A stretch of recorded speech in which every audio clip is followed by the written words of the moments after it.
મિત્રો, સૌરાષ્ટ્રની આ ધીંગી ધરતી વિશે કહેવાનું મન થાય ત્યારે કે ધરતી સોરઠ જગ જૂની અને ગઢજીનો ગિરનાર, જેના હાવજડા હેંજળ પીવે આયના નમણા નરને નાર.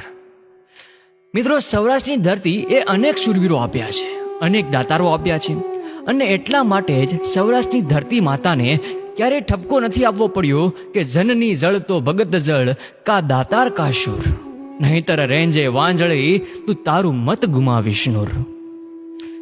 મિત્રો, આજે મારે તમને એક સુરત દાદાના પરચાની વાત કરવી છે, જેમાં બે ભાઈબંધ એક જગ્યાએ ભેળા થાય છે. એમાં એક અમેરિકા અને એક આપણો કાઠિયાવાડનો. અમેરિકા વાળો કહે કે તમારે અહીંયા ઇન્ડિયામાં એવું શું છે, ભારતમાં એવું શું છે કે જે અમારે ત્યાં અશક્ય હોય. એટલે મેં મારા મિત્રને એમ કીધું કે આ સૂર્યનારાયણ છે એ 6:22 ઉદય થાય, એને 1 કલાક મોડો કોઈ ઉગાડી શકે ખરો? મને કે ના, એ ન બને.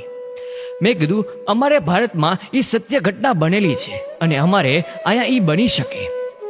તમારો કોઈ સાયન્ટિસ્ટ, તમારો કોઈ પાદરી, તમારો કોઈ ટેકનોલોજીનો જાણકાર એ 1 કલાક સુધી સૂરજને મોઢો ઉગાડી શકે?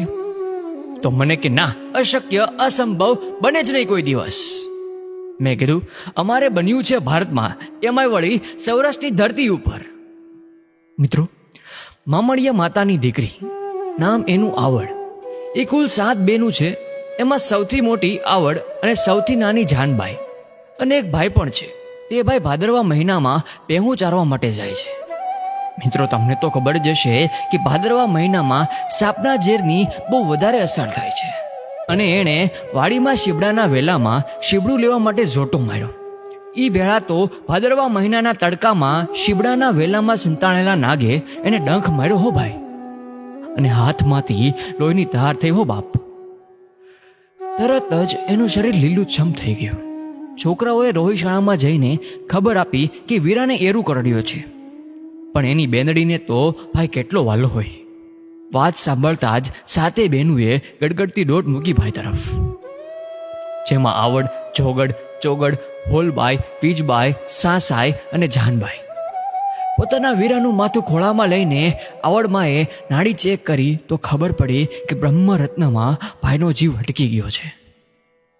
એટલે તેણે જાનબાઈને બોલાવી એટલું કીધું કે બેન, તો કે શું, તું પાતાળમાં જઈ અને બાપુ પાસેથી અમીનો ભૂકો લઈ આવ, પણ જોજે હો, સૂર્યનો ઉદય થાય એ પહેલા આવજે, નહીંતર આપણો ભાઈ નહીં બચે, આપણો વીર નહીં બચે.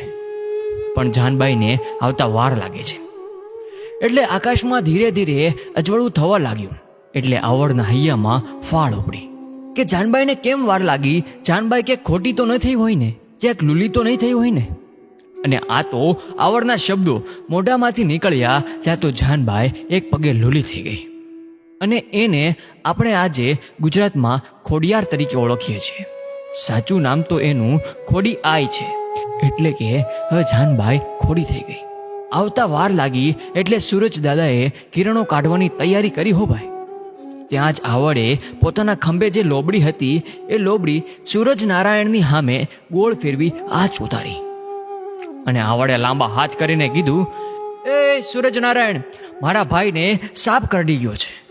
જાનહાલ અમીનો ભૂકો લેવા ગઈ છે, પણ આજ હું મામડિયા માતાની દીકરી આવડ તને આણ દઉં છું કે આજ હવા પર મોડો ઉગજે, નહીતર મારો વીર નહીં બચે બાપ. અને આ સાંભળીને સૂરજ નારાયણ એક ડગલું પણ આગળ ન ભરી શક્યા. પછી થોડી વારમાં જાનબાઈ અમીનો ભૂકો લઈને આવે છે અને ભાઈને હાથે લગાવે છે. થોડી જ વારમાં વીરાના હાથેથી બધું ઝેર ઉતરી જાય છે અને તે ઊભો થાય છે. અને એમ કહેવાય છે કે ત્યાર પછી જ સૂરજ નારાયણ પોતાના કિરણો સૌરાષ્ટ્રની ધીંગી ધરતી ઉપર પાડે છે. મિત્રો, આ વાત છે આપણા સૌરાષ્ટ્રની, અને આ છે આવડની તાકાત.